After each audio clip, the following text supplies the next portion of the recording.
Buenas noches, Buenas noches, ingeniero. buenas noches. Bueno, vemos pocos, pero vamos a comenzar.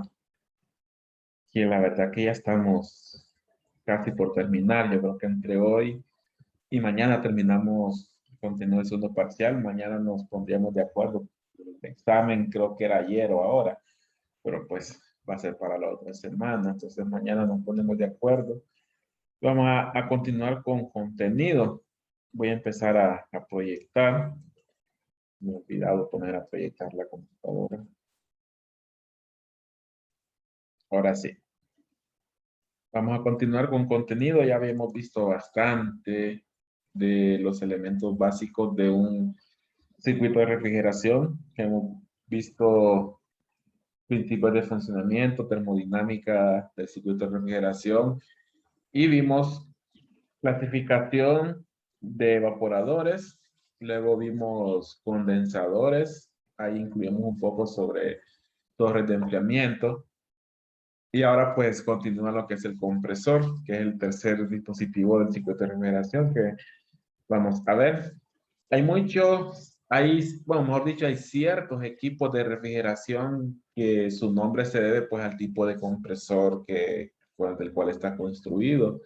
Sobre todo los chillers de sistemas de agua fría se clasifican pues según el tipo de compresor, chiller centrífugo, chiller de tornillo, y eso hace referencia pues al tipo de compresor que tiene. Entonces vamos a ver cada uno de ellos para ver un poco cuál es la diferencia entre cada tipo de compresor. Como introducción, pues se ha mencionado que el objetivo del compresor es elevar la presión de evaporación hasta la presión a la cual el gas refrigerante se puede condensar. Además, proporciona pues la energía para el movimiento del refrigerante a través de todos los elementos y todas las tuberías del sistema. ¿Cómo se clasifican? Pues se pueden clasificar según el tipo de compresión que realizan. De desplazamiento positivo, pues tenemos los compresores reciprocantes, compresores rotatorios, compresores helicoidales. Y dinámicos, pues tenemos los centrífugos. Esta clasificación es muy similar a la clasificación de bombas. Teníamos las bombas de desplazamiento positivo que eran muy similares pues, a reciprocantes, rotativos helicoidales. Y los dinámicos van a ser la equivalente a las bombas rotodinámicas. La más conocida, pues la bomba centrífuga. Entonces, tienen una clasificación muy similar. Aquí hay una imagen donde podemos ver ahorita, antes de que pasemos ya de cada uno de ellos, una imagen de forma general para ver un poco la diferencia entre cada tipo de compresor. Tenemos el reciprocante, que no es más un compresor que tiene un principio de funcionamiento igual a los motores de combustión interna, tienen una parte de admisión y una de escape o descarga. Tienen pistones que giran según el giro de un eje. Entonces tenemos el compresor reciprocante. Tenemos el compresor scroll, eh, que es el típico compresor que tienen esos equipos de aire acondicionado de aplicaciones residenciales como las mini split, los equipos que tenemos en hasta 5 toneladas. Tenemos este tipo de compresor. Sí, sí hay en otro tipo de equipos, pero este es muy común en ese tipo de equipo que nosotros conocemos como mini split. Tenemos también los rotatorios o helicoidales que tienen como un tornillo sin fin que está girando y va comprimiendo el fluido. Y pues el dinámico, que es el centrífugo, hace una función como de centrifugado y pues en el proceso comprime el refrigerante, el gas. Entonces, esta es la clasificación según la forma de compresión por desplazamiento positivo, reciprocantes, rotatorios y helicoidales. Y dinámicos, pues los centrífugos. Vamos a ver primero los reciprocantes.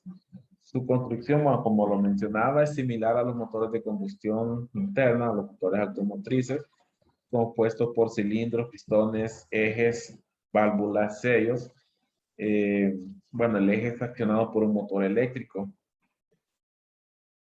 Tenemos ahí, pues, algunas imágenes que se hacen muy parecido a los pistones de un motor de combustión interna. En sí, lo que hago yo es que cuando tengo este giro de este elemento, que es un eje, y mueve este pistón, yo tengo un movimiento reciprocante de este pistón hacia arriba o hacia abajo, un movimiento alternativo hacia arriba y hacia abajo. Y lo que hace es que en cada movimiento yo tengo por un lado entrada de refrigerante y por otro lado tengo salida de refrigerante. Lo que hace este movimiento cuando va hacia abajo es que abre esta válvula, una válvula que tiene por aquí y permite el paso del refrigerante al espacio que queda entre el pistón y todo el cilindro donde está contenido el pistón. Cuando el pistón hace su movimiento hacia arriba, pues comprime el refrigerante, pues reduce la capacidad de compresión. Como he dicho, reduce el volumen, con eso reduce el volumen, aumenta la presión y en el proceso pues abre esta válvula por aquí. Lo abre cuando va aumentando hacia arriba y ya sale el refrigerante pues con una mayor presión.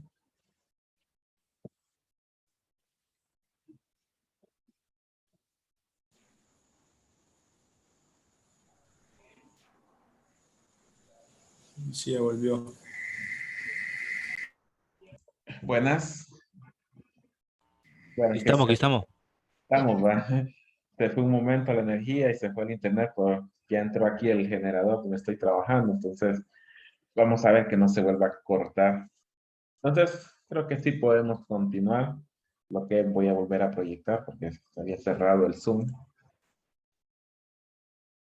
Bien,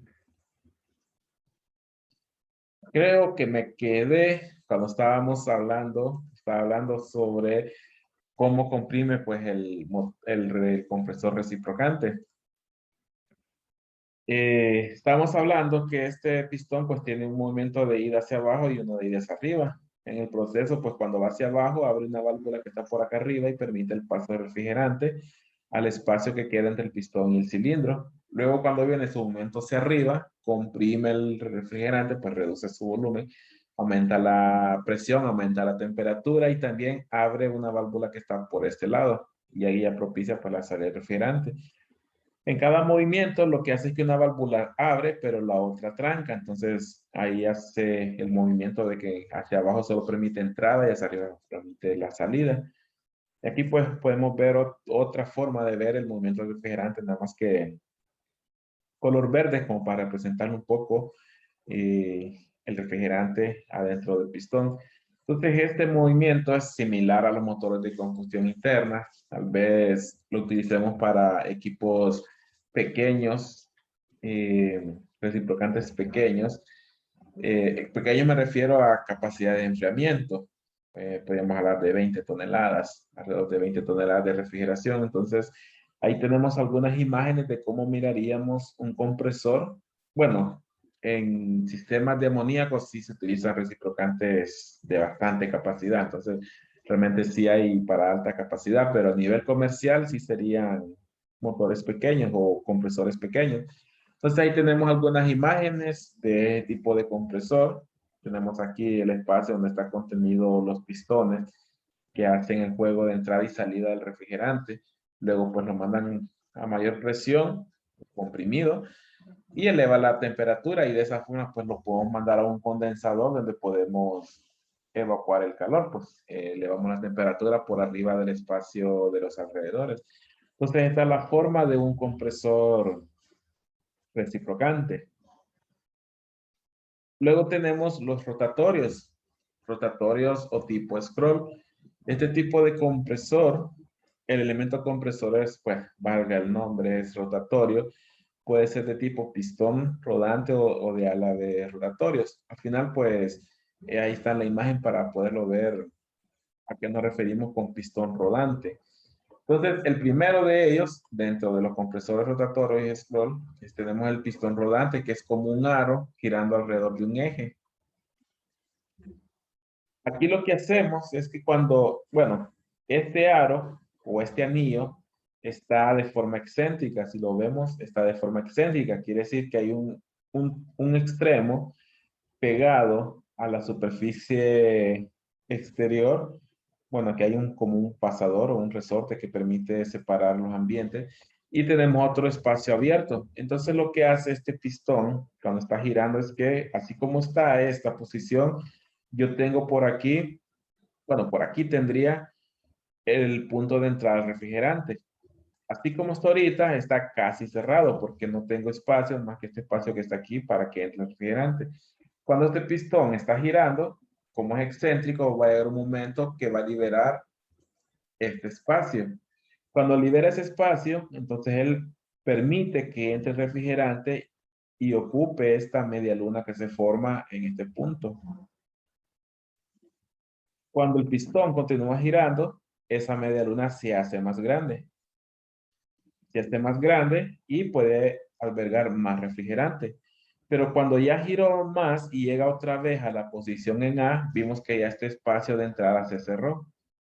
Pero el espacio contenido con refrigerante queda como amordazado con el pistón. Entonces, cuando el pistón continúa girando, este espacio llega otra vez al punto B y el refrigerante queda contenido en este espacio, pero un espacio menor, un espacio más pequeño. Continúa girando y queda esta media luna más pequeña. Entonces, lo que hizo ahí el pistón es reducir el volumen del refrigerante eh, que ingresó al compresor. Reduzco el volumen, pues lo que voy a hacer, reducir el volumen, es aumentar la presión, a comprimirlo. Y luego pues ya puede ser evacuado por este punto de acá. Una vez que ya llegó al punto de mayor compresión, ya puede ser evacuado por este punto. Entonces, esa es una forma de trabajar de este tipo compresor rotatorio, pero el tipo pistón rodante. Ahora está el tipo scroll, que es el tipo de compresor más común para equipos de aire acondicionado y de refrigeración también para cuartos fríos. Es el compresor más común. En sí lo que tenemos en este tipo de compresor, bueno, los refrigeradores también tienen este tipo de compresor que está en la parte de atrás, en la parte de abajo. Ahí tenemos como un cilindro color, bueno, puede ser color negro, dependiendo del fabricante, de forma vertical. Este es el compresor y es un compresor rotatorio scroll. ¿Qué es lo que tenemos en un compresor scroll? Pues lo que tenemos es como tenemos estas dos piezas que es como un espiral. Ambas tienen como un espiral. Yo lo que hago es que esta pieza lo coloco encima de esta, de tal forma que las espirales queden contiguas. De tal forma que al verlo como un corte de un lado, yo tendría esta vista que tenemos acá. Y si lo pudiese cortar, yo tendría esta vista. Pues yo tendría un espiral dentro de otro espiral, así como está en este punto de acá. Tengo un espiral que es el gris claro y tengo otro espiral que es el gris oscuro. Bien, uno de estos espirales es fijo. Uno es fijo, o sea, se mantiene posición fija sin girar, que bueno, en este caso pues es el más grande. Y el de abajo es un espiral que va girando. También este espiral es excéntrico con respecto al espiral fijo. Si lo vemos aquí, vemos que esa excentricidad produce unos espacios en blanco, también en forma de media luna. Esos espacios en blanco son los espacios que se llenan de refrigerante. ¿Cómo se llenan de refrigerante? Pues haciendo girar la espiral excéntrica, haciendo girar uno de los espirales. ¿Qué es lo que yo voy a tener? Voy a tener, digamos que podemos ver esta imagen que está aquí. Imaginemos que el compresor está detenido y se acciona y que estuviese vacío de refrigerante. A medida que él, bueno, quizás está un poco pequeño ahí, vamos a ver si logramos verlo bien. A medida que esta espiral, la gris, empieza a girar, vemos que esta espiral gris clara con la gris oscura aquí está completamente pegado entre ellas, no hay espacio. Pero cuando empieza a girar, aquí se empieza a formar una cavidad que lo podemos ver como en color verde. Cuando esta espiral sigue girando, ese espacio se va haciendo más grande, va acumulando más refrigerante. Continúa girando hasta que la espiral vuelve a pegar con la espiral exterior. Y ya el refrigerante que yo acumulé ya va en este espacio en forma de media luna hacia el centro de la espiral. Esta continúa girando y ese espacio que ya contuve refrigerante se va haciendo más pequeño. Se va haciendo más pequeña, continúa girando, vemos aquí la media luna. Luego aquí está la media luna siempre con ese refrigerante, pero más hacia el centro del espiral hasta que llega a este punto de acá. Aquí pues lo que hice fue reducir el volumen. Entonces también lo que estoy haciendo es comprimir. Continuamos, sigue comprimiendo hasta que llega a la parte central y ahí pues es evacuado hacia las tuberías, hasta que ya lo comprimió y es evacuado hacia las tuberías. Y el proceso se va repitiendo en cada giro del espiral, un espiral fijo sobre un espiral, perdón, un espiral móvil sobre un espiral fijo. Entonces ese es el compresor tipo scroll de, bueno, de ala vez rotatorio. Como mencioné, pues se utiliza bastante para equipos comerciales de aire acondicionado. Una forma de verlo, la forma de verlo mejor es esas imágenes que están ahí. Este color negro que está aquí quizás es el compresor que más común vemos en los equipos de aire. Esos equipos de aire como los de la universidad, que si nos vamos al condensador que está afuera y vemos por arriba, por donde está el ventilador, vamos a ver en la parte interior un elemento como este, color negro, dependiendo del fabricante. La mayoría pues color negro. Ese es el compresor. Este es el compresor y adentro, bueno, estos compresores, adentro está tanto el motor eléctrico que hace funcionar el espiral y los espirales en sí. Que aquí pues como que si le hiciésemos un corte a este compresor, miraríamos esta imagen del centro, nada más que color verde. Y por aquí tenemos este espiral fijo, que es el que va sujeto a la carcasa, y por acá adentro se ve como plateado el espiral móvil. Entonces, cuando el motor que está abajo gira, este espiral empieza a girar y hace el movimiento que vimos en las imágenes anteriores. Y por aquí pues tenemos otra forma de ver el compresor, solo que de forma animada. Tenemos la entrada de refrigerante, la salida de refrigerante, la parte de los espirales o el scroll y tenemos la parte del motor. A esto pues que le llamamos motor hermético o compresor hermético cuando toda la carcasa contiene tanto el motor como la parte de los espirales. Hermético, pues la carcasa es sólida, es decir, una vez que se arruina el motor, ahí no hay para dónde, toca cambiar otro compresor. Bien, entonces esos son los compresores scroll, los compresores scroll, los aires acondicionados, los equipos de refrigeración para cuartos fríos, para data center, refrigeración, como, bueno, los congeladores, los cuartos fríos, el refrigerador de nuestra cocina tiene este tipo de compresor. Tal vez sea un poco más chato, menos alto, más ancho que el que tenemos viendo, que el que estamos viendo. Entonces, ese es el compresor tipo scroll. Ya vimos pues el compresor reciprocante, el compresor, bueno, reciprocante, el scroll, ya sea de pistón rodante o de a la vez rotatorio como que estamos viendo ahorita. ¿Qué otro tipo de compresor tenemos? Pues tenemos el compresor helicoidal, que no es más que un compresor en forma de tornillo. En forma de tornillo. Puede ser un solo tornillo, como el que tenemos en esta parte de abajo, o puede ser dos tornillos, uno girando contra el otro, como en esta parte del centro, que sería como tener estos dos tornillos, uno contiguo al otro. Esos son los compresores helicoidales, son rotatorios también, pero el elemento que comprime tiene una forma helicoidal, parecido a esos molinos manuales para moler maíz, hacer masa. Entonces, tiene adentro un tornillo sin fin que al girar va acumulando espacio, ese espacio se llena con refrigerante, pero el tornillo eh, tiene estos espacios que al girar el espacio se va reduciendo. Digamos, el espacio, el ancho de este canal es diferente a la entrada y la salida. También el diámetro es diferente a la entrada y salida. Entonces, cuando yo tomo refrigerante y al empujarlo hacia enfrente, ese espacio se reduce. Aquí vemos un porcentaje reducido y aquí ya vimos que se redujo por completo. Y ese es el proceso de compresión, reducir el volumen del refrigerante. Entonces, esa es la forma de trabajar de este compresor. Ahí pues abajo hay algunos ejemplos.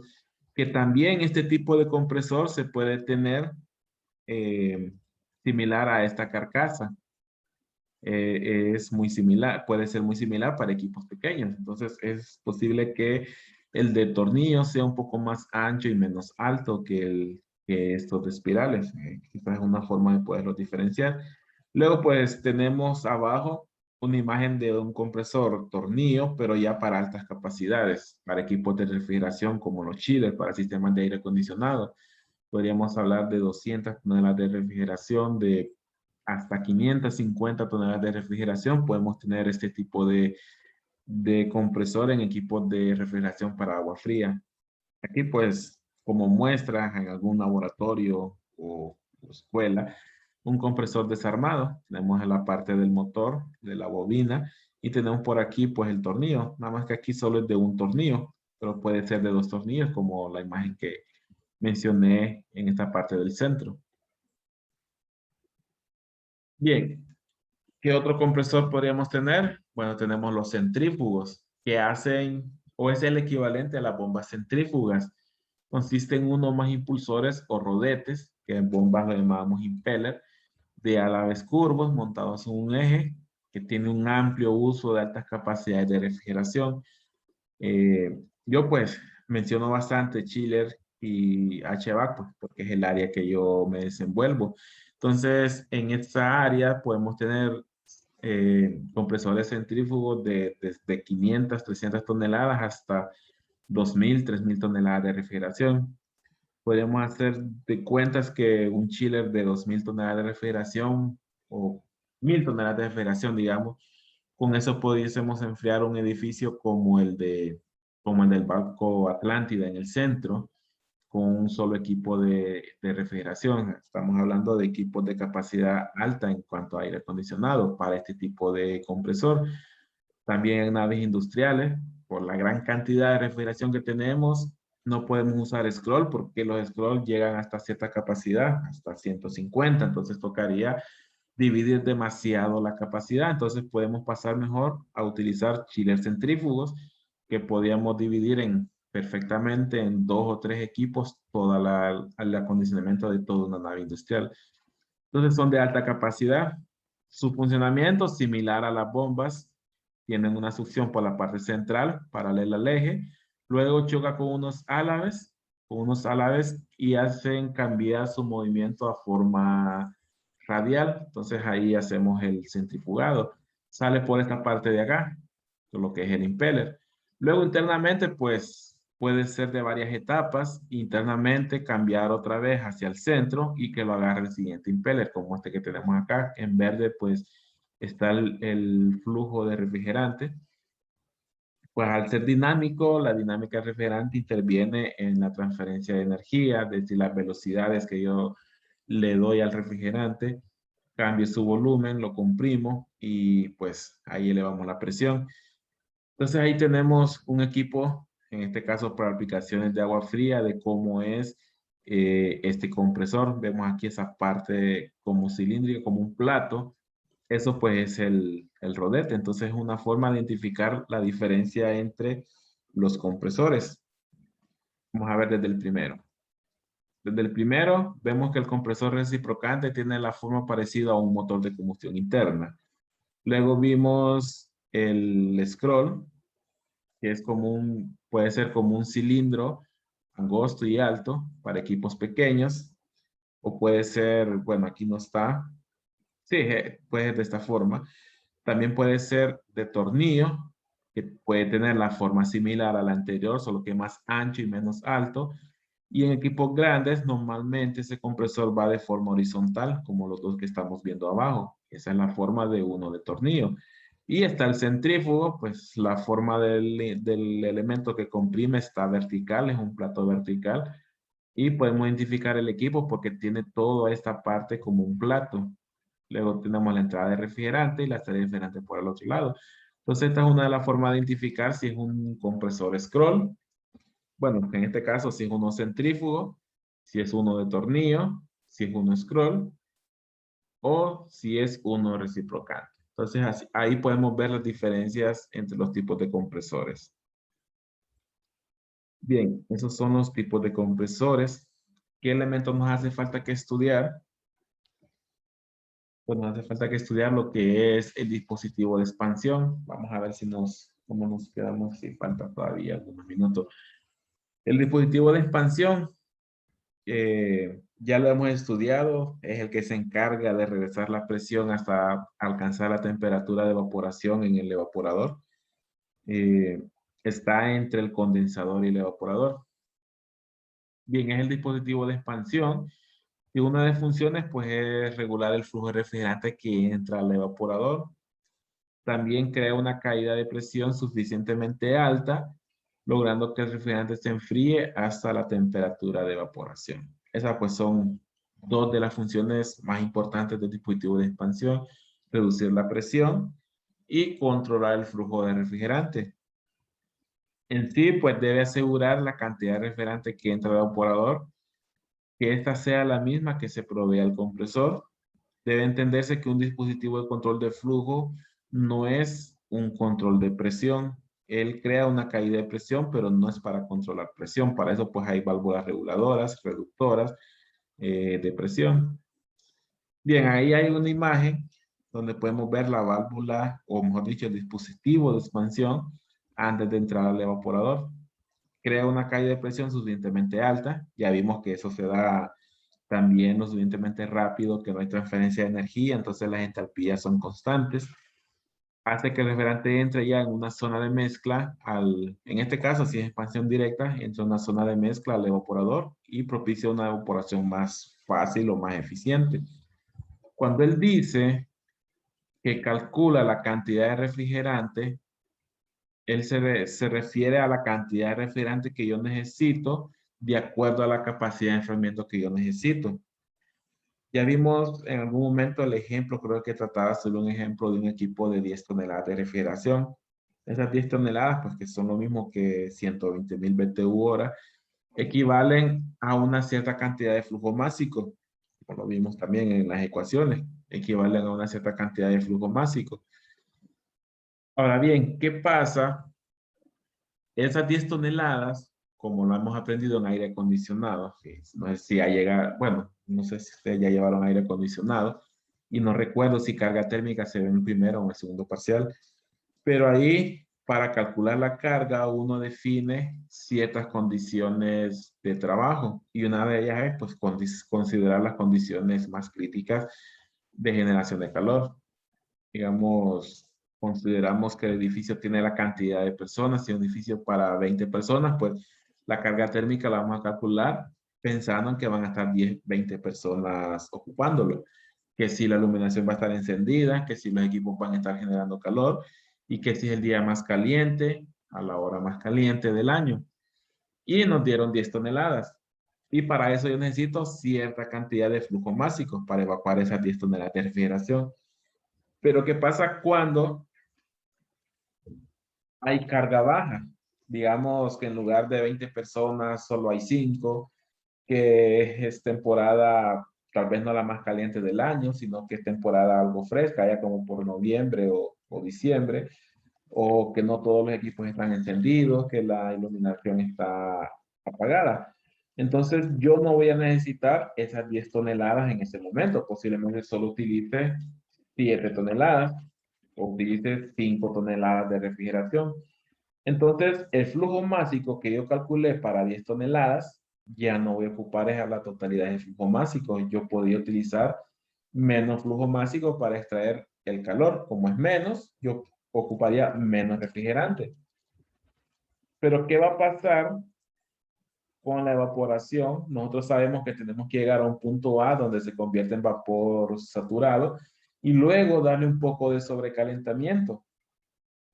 Si yo tengo el mismo flujo másico como si fuesen 10 toneladas, pero la capacidad de la cantidad de calor que tengo no llega a 10 toneladas, lo que va a pasar es que el refrigerante no se va a evaporar en el punto A, se va a evaporar casi saliendo de la unidad de aire acondicionado.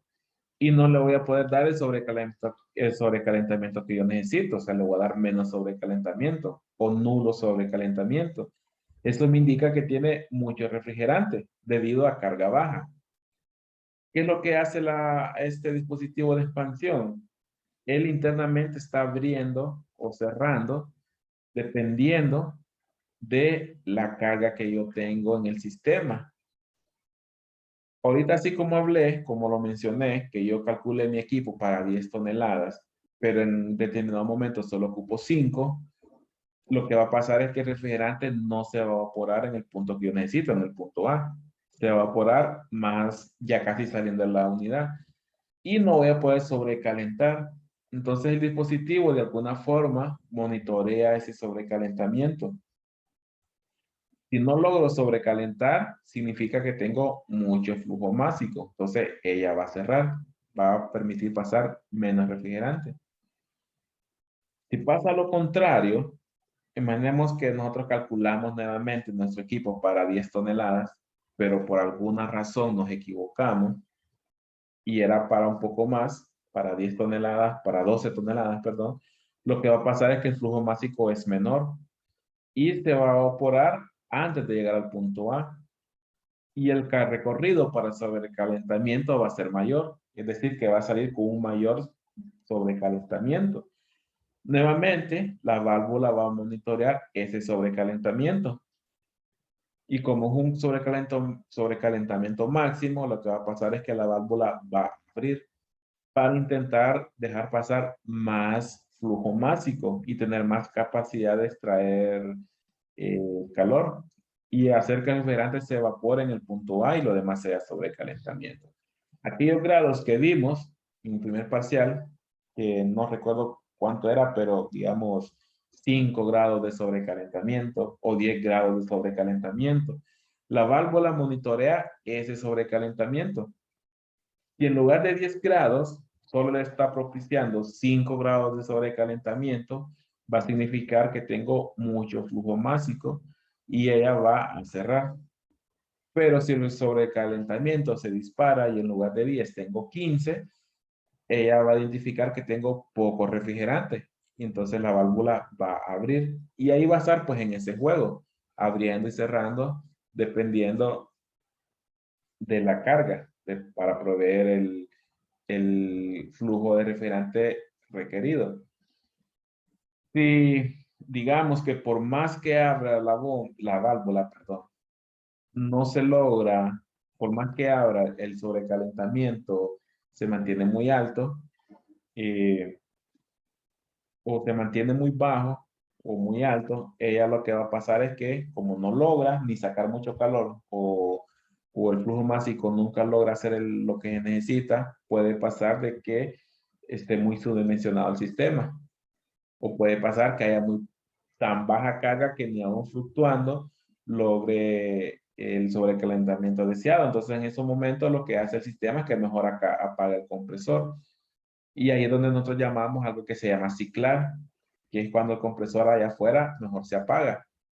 Porque no necesita mover refrigerante, porque ya se alcanzó cierta temperatura o ya no hay carga que extraer. Como no estoy extrayendo carga, lo que va a pasar es que el calor se va a empezar a acumular. Y cuando ya identifica el sistema que hay suficiente calor, entonces ahí nuevamente enciende el compresor y empieza a sacar calor. Y ahí es donde nosotros escuchamos el condensador que empieza a sonar el compresor, que se apaga, se enciende, se apaga. Bueno, en el caso de los compresores o los sistemas on-off. Bien, eso en cuanto al dispositivo de expansión. ¿Cómo lo logra? Ya menciona, bueno, vamos a ver primero los tipos de válvulas. Mejor dicho, los tipos de dispositivos de expansión. Ya vimos un poco cómo trabaja, cómo monitorea, pero vamos a ver qué tipos de dispositivos de control podemos tener. Ahí tenemos una clasificación que es la válvula de expansión manual. Tenemos la válvula de expansión termostática, la termoeléctrica, tenemos válvula de flotador, tenemos válvulas de expansión de presión constante, tenemos el tubo capilar, que es típico de circuitos de refrigeradoras, como tenemos en la casa, y de tipo orificio. Entonces vamos a ver cada una de ellas. Vamos a ver cuánto nos ajusta para ver hoy. Tal vez vemos las primeras dos por lo menos. Tenemos primero la válvula de expansión manual. Es una válvula de ajuste manual para alimentar más o menos refrigerante, para lo cual es necesaria una medición puntual de presión. Se utiliza en equipos donde la carga no cambia bruscamente y es necesario un operador con experiencia para manipular. Bien, ¿qué es lo que hace la válvula de expansión manual? Controlar refrigerante. Pero esto que mencioné yo de apertura y cierre se hace manual, o sea que tiene que ir alguien, estar abriendo la válvula, estarla cerrando, dependiendo de las fluctuaciones de carga. Obviamente, pues, tiene que tener experiencia la persona que abre y cierra para saber en qué punto lo tiene que dejar abierto y cerrado. Entonces, por eso es mejor recomendable esa válvula para aquellas cargas donde, o aquellas aplicaciones donde la carga térmica no varía tan drásticamente para no tener que estar a cada momento abriendo y cerrando, sino que si llegó temporada de frío, entonces se cierra de un solo o se abre y cierra una vez al día. Si la carga es muy fluctuante en corto tiempo, es mejor no poner ese tipo de válvula. Entonces, esa es la válvula de expansión manual. Esa fluctuación de refrigerante se hace abriendo y cerrando la válvula, pero de forma manual. O sea, un técnico tiene que ir a abrir y cerrar esa válvula. Bien, la segunda, y que es la que más conozco yo, porque es lo que yo veo en mi ambiente en la que yo trabajo, eh, es la válvula termostática. La válvula termostática hace lo que acabamos de mencionar. Es un dispositivo de control de flujo aplicado para sistemas de expansión directa. Ya mencionamos que expansión directa es en la que se suministra el refrigerante suficiente para que se evapore por completo. El control del flujo es automático, o sea que en esta ya no tiene que ir una persona a estar abriendo y cerrando la válvula para controlar el flujo. Y se adecua mejor a las fluctuaciones de cargas. Es lo que yo mencionaba, para aquellas cargas o recintos donde yo tengo fluctuación de cargas más continua, es mejor una válvula automática. Bueno, de ahí, pues si es igualado interno o externo, pues depende de dónde yo monitoreo aquello que mencioné, el sobrecalentamiento o el sobrecalentamiento, de cuánto estoy teniendo de sobrecalentamiento. Entonces, esta válvula es automática. Por ser automática, pues de alguna forma tiene que estar monitoreando ese sobrecalentamiento a la salida del evaporador. ¿Cómo se logra monitorear? Pues estas válvulas normalmente, por un lado tienen entrada y salida de refrigerante, pero tienen una sonda, que es como un tubo capilar, un tubo delgadito. Esta sonda lo que hace es que se coloca, bueno, aquí está la imagen, se coloca a la salida del evaporador y lo que yo tengo es gas en ambos lados. Y lo que busca pues es igualar la temperatura de estos gases. Al igualar la temperatura, aquí tiene otro método de comparación. Cuando igualo la temperatura, yo tengo por acá arriba un monitoreo de esa temperatura con respecto a la temperatura que debería tener de salida. Y ahí es donde él monitorea qué sobrecalentamiento es el que yo estoy teniendo. Si él monitorea mucho diferencial, quiere que hay mucho sobrecalentamiento. Entonces cierra esta válvula y permite pasar, abre esta válvula y permite pasar más refrigerante. Si tengo muy poco sobrecalentamiento, ella va a cerrar para pasar menos refrigerante. Y así va a estar en ese juego.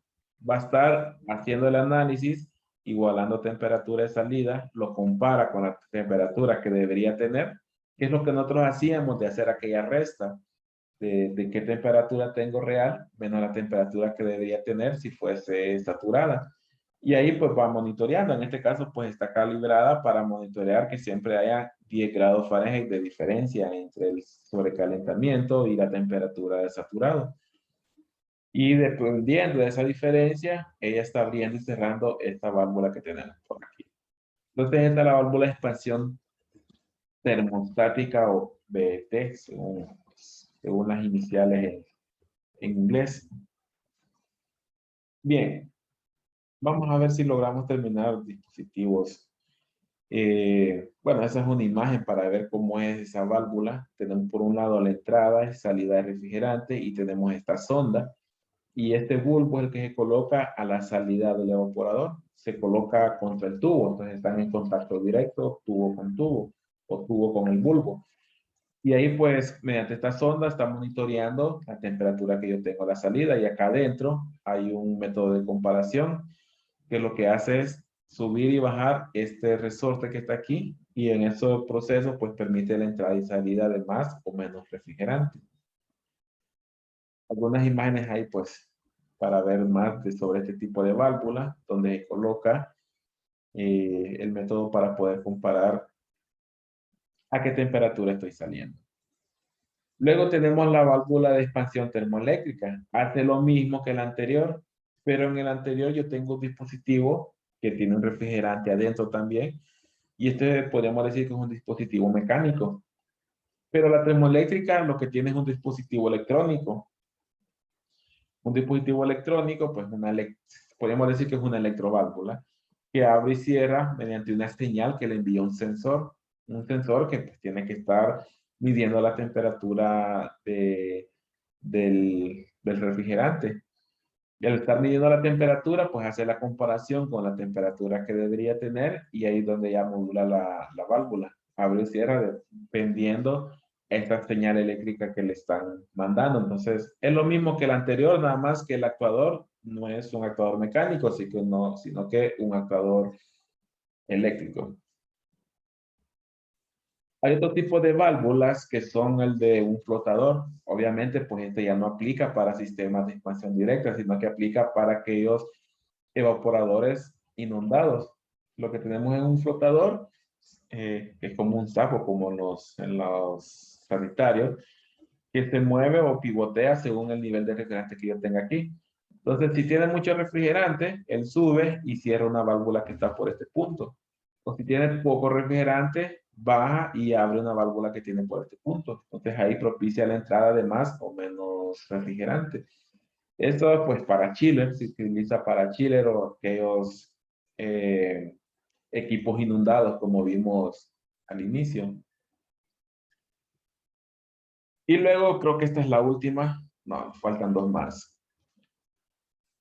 Bueno, la siguiente es una válvula, pero de presión constante. Obviamente, desde el momento que es presión constante, pues no me da mucha opción a que ella pueda modular como las anteriores que vimos. Por lo tanto, también debe ser una válvula aplicada solamente para aquellos sistemas donde la carga no fluctúa. Es lo más constante posible. ¿Por qué? Porque una vez que yo la seteo, yo no la puedo estar midiendo, no la puedo estar moviendo. Una vez que ya fijé la caída de presión que va a propiciar, así se va a quedar. Aquí pues por acá arriba tiene una tuerca que yo la giro y ahí yo propicio la caída de presión con la que yo voy a dejar seteada la válvula. Y eso pues nuevamente para aplicaciones donde yo no tengo fluctuaciones de carga y no necesito que ella estuviese abriendo y cerrando como las válvulas anteriores. Entonces está la válvula de expansión de presión constante. Tenemos el tubo capilar. También propicia una caída de presión, pero lo logra estrangulando el refrigerante al pasar por un orificio sumamente pequeño con respecto a la tubería de la cual viene el refrigerante. Tenemos que aquí el refrigerante viene en una tubería del diámetro de esta tuerca. Luego entra a este tubo y la sección transversal se ve reducida drásticamente. Y sumado a la distancia, la caída por fricción es sumamente alta. Entonces se cae la presión drásticamente. Obviamente, pues tiene poco juego de regulación, pues no puedo regularla. Ya la caída de presión está dada por el flujo que entra y el cambio de secciones transversales. Bien, creo que por hoy nos vamos a quedar aquí. Mañana tal vez hablamos un poco más de este tubo capilar. Nos quedamos por hoy aquí y mañana sí continuamos y terminamos mañana ya el contenido del segundo parcial. Bien, el contenido del segundo parcial del primer parcial. Y mañana nos ponemos de acuerdo para el examen. El examen, pues la siguiente semana, pero nos ponemos de acuerdo del día o lo hacemos el mismo día que tocaba, pero la siguiente semana, pues mañana nos ponemos de acuerdo. Ya solo nos falta terminar de hablar de tubo capilar. Hay otro dispositivo que es como un orificio y tal vez nos ajuste el tiempo para hablar un poco de refrigerantes. Entonces, bien, nos quedamos aquí y continuamos mañana. Entendí, ingeniero. Buenas noches. Bueno, Gracias. buenas noches.